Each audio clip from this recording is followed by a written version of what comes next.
Good morning and Jai Hind to all of you. This is Rashmi Singh from VS Memorial Public School. Today I am going to continue with my chapter 6 of class 8, and the name of the chapter was Combustion and Flame. We have already learned about the ignition temperature, inflammable substance, combustible substance, non-combustible substance, combustion. तो थोड़ा बहुत repeat कर लेते हैं। पहले हमने ignition temperature में क्या पढ़ा, ऐसा लोएस्ट टेम्परेचर जिसपे कोई चीज़ आसानी से जलना शुरू हो जाए in the presence of air या तो ऑक्सीजन, ठीक है। उसके बाद हमने पढ़ा इनफ्लेमेबल सब्सटेंस।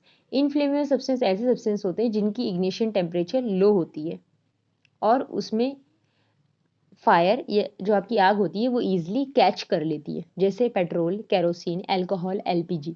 तो अगर किसी ने आपसे पूछा कि वुड का इग्निशन टेम्परेचर ज़्यादा है कि केरोसिन का, तो आप क्या बोलोगे? केरोसिन का। कैसे? एक छोटी सी माचिस की तीली से आपके केरोसिन पेट्रोल में इजीली आग लग सकता है, पर एक छोटी सी माचिस की तीली में लकड़ी में जल्दी आग नहीं लगेगा।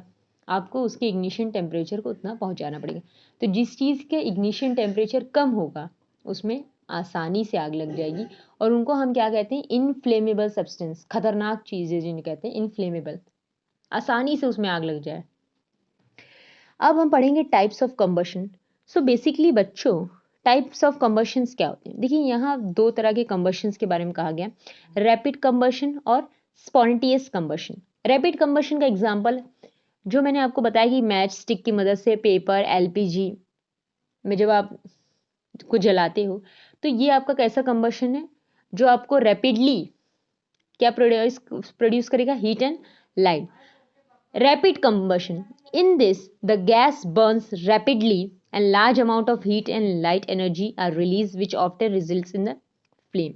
तो ऐसा कंबशन जिसमें कोई भी कंबस्टिबल सब्सटेंस जल जाए और हमें रैपिडली जल जाए और हमें हीट एंड लाइट प्रोड्यूस करे, मतलब आपका जो नॉर्मल जो कंबशंस होते हैं, रैपिड कंबशन, रैपिडली, आसानी से, तुरंत।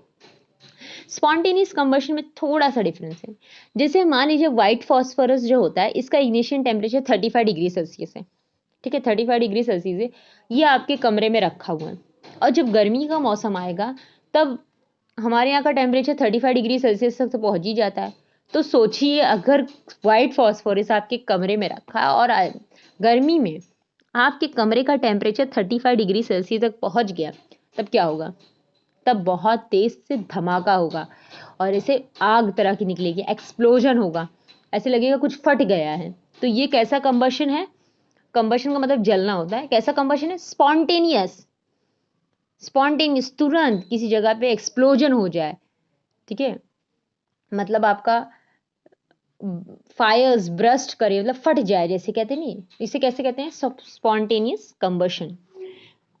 आपने समझा ना एग्जाम्पल? जैसे मान लीजिए फॉस्फोरस है, इसका इग्निशन टेम्परेचर 35 डिग्री सेल्सियस, इसका मतलब कि अगर आप टेम्परेचर 35 डिग्री सेल्सियस तक पहुंचा दोगे तो फॉस्फोरस जलना शुरू कर देगा।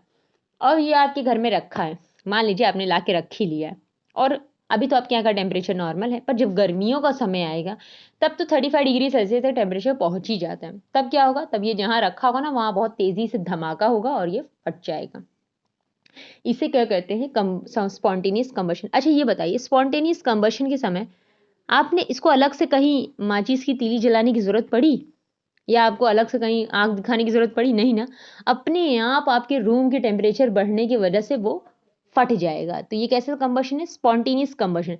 रैपिड कंबशन में आपको हीट की, आपको कुछ ना कुछ तो जलाना पड़ेगा ना भाई, आप उसको हीट तो प्रोवाइड करोगे ही। कैसे जलेगा? अपने आप तो माचिस की तीली जलने नहीं लगेगी, या अपने आप केरोसिन तो जलने नहीं लगेगा, अपने आप पेपर जलने नहीं लगेगा, आपको तो उसको जलाना पड़ेगा ना। बट स्पॉन्टेनियस कंबशन के जो एग्जांपल्स होते हैं ना, उसमें रूम टेम्परेचर बढ़ाने के बाद अपने आप सडनली उसमें धमाका जैसे हो जाता है। एक वर्ड इन्होंने एक्सप्लोजन के बारे में बताया।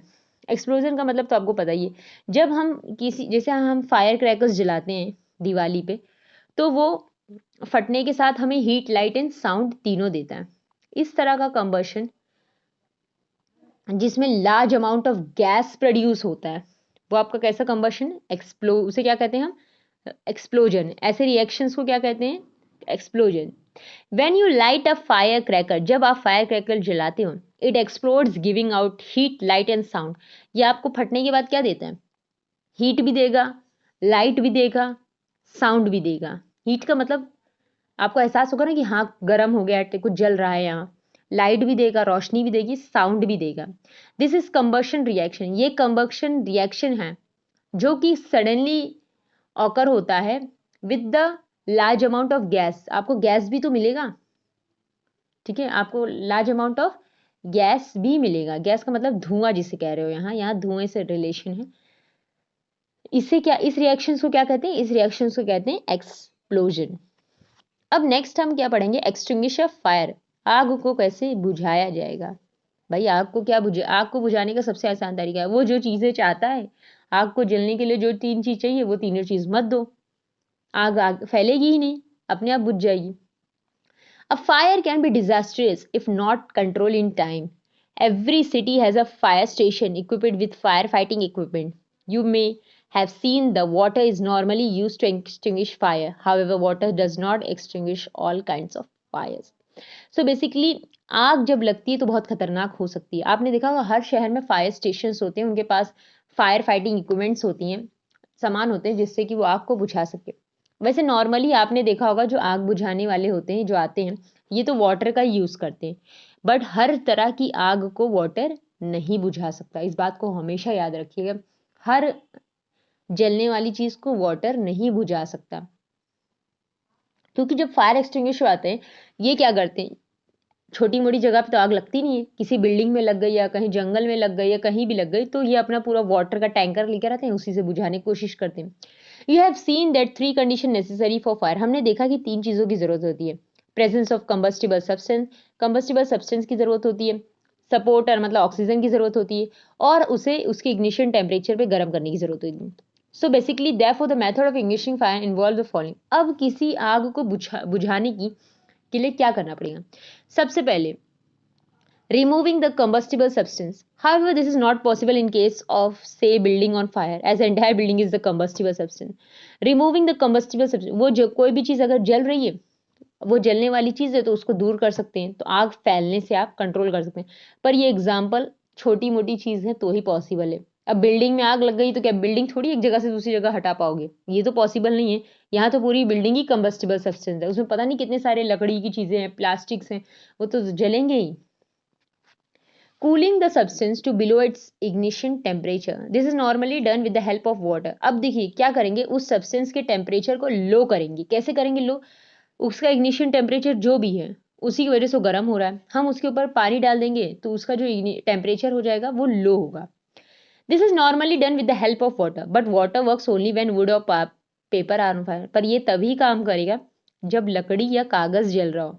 Fire in electrical equipments cannot be control but with water as the water conducts electricity.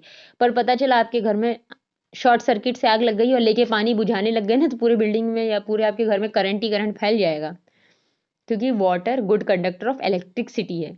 तो मान लीजिए अगर लकड़ी में आग लग गई, पेपर में आग लग गई, तो ये सब चीज़ तो पानी से बुझाया जा सकता है। आप उसके टेम्परेचर, इग्निशन टेम्परेचर से नीचे करने के लिए उसको ठंडा करिए, मतलब वाटर डालिए। पर अगर इलेक्ट्रिसिटी की वजह से आग लगी है तो आप वहाँ पानी नहीं डाल सकते, क्योंकि वाटर आपका गुड कंडक्टर ऑफ इलेक्ट्रिसिटी है। वो तो खुद खुश हो जाएगा, अरे मुझे वाटर मिल गया, कंडक्ट करो, चलो और फैलाओ आग, और करंट फैलने लगेगा।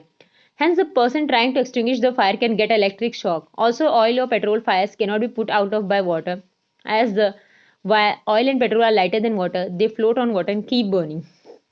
इसी तरह मान लीजिए कहीं पेट्रोल, केरोसिन, इसकी वजह से आग लगी, तो वहां भी पानी डालने की गलती मत करना, क्योंकि जो आपका केरोसिन पेट्रोल होता है, हमने जब 7-6 में आपने इमिसिबल लिक्विड पढ़ा होगा, तो आपने पढ़ा होगा कि जब भी पानी में ऑयल को मिक्स किया जाता है तो वो दोनों मिक्स नहीं होते, ऑयल ऊपर लेयर बनाया रहता है, पानी नीचे रह जाता है। ऑयल्स आपके लाइट वेट के होते हैं, वाटर आपका हैवी होता है, इसलिए वो नीचे रहता है। तो जब आप किसी ऑयल, पेट्रोल, केरोसिन में पानी डालोगे ना, तो पानी तो अपने नीचे ही रहेगा और ऑयल उसके ऊपर तैरने लगेगा और आग आपका कंटिन्यू रहेगा, उसको कोई फर्क नहीं पड़ने वाला। Cutting of the supply of air, cutting of the supply of air. अब देखिए यहाँ हमें पता है कि उसको ऑक्सीजन की जरूरत है, तो हम उसको ऑक्सीजन न प्रोवाइड करें। कैसे? This can be done with the help of carbon dioxide gas which is not a supporter of combustion. हम कार्बन डाइऑक्साइड गैस की मदद से आग को बुझा सकते हैं। Beside it is heavier than air, the forms a blanket around a fire. Fire extinguish that give off carbon dioxide are use for this, इसीलिए फायर एक्सटिंग्विश का यूज किया जाता है। इसमें कार्बन डाइऑक्साइड गैस प्रेजेंट होती है जो air को कंट्रोल कर लेती है, क्योंकि वो एयर से ज़्यादा हैवी होती है, और एक फायर के चारों तरफ अपना एक ब्लैंकेट बना लेती है। जहाँ आग लगी रहती है, जब आप उस पर फायर एक्सटिंग्विशर से आग बुझाने की कोशिश करते हो तो उसमें से जो कार्बन डाइऑक्साइड की गैस निकलती है वो आग के चारों तरफ एक ब्लैंकेट बना लेती है। और जो ऑक्सीजन भाई साहब रहते हैं, ये तो हल्के रहते हैं, वो उस एयर तक, सॉरी, फायर तक पहुंच नहीं पाते। तो जब ऑक्सीजन और फायर एक दूसरे से मिलेंगे नहीं तो फायर फैलेगा कैसे, आग फैलेगी कैसे? वो तो वहीं बुझ जाएगी, क्योंकि अब तो उसके बीच में कौन आ गया, कार्बन डाइऑक्साइड, और कार्बन डाइऑक्साइड किसी चीज को जलने नहीं देती, ये सपोर्टर नहीं है। These are available in small size of household purpose. This method works well for electrical and petrol fire. ये मेथड आपके लिए सुटेबल है। मान लीजिए इलेक्ट्रिकल या पेट्रोल फायर्स जो आपके होते हैं ना, इलेक्ट्रिक करंट की वजह से आग लग गई, पेट्रोल डीजल की वजह से आग लग गई, तो आप फायर एक्सटिंग्विशर का यूज कर सकते हो। सो बेसिकली हमने जो पढ़ा, इस चीज को याद रखना कि अगर ऐसा है कि हम कम्बस्टिबल सब्सटेंस को हटा सकते हैं वहाँ जहाँ जल रहा है तो उसको हटाने की कोशिश करिएगा। अगर ये है कि उसका टेम्परेचर लो कर सकते हैं वाटर डाल के तो वो करिएगा।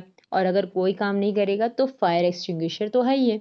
और आपसे आग नहीं बुझे तो ज़बरदस्ती उसमें मत कूदिएगा, ये आपका काम नहीं है।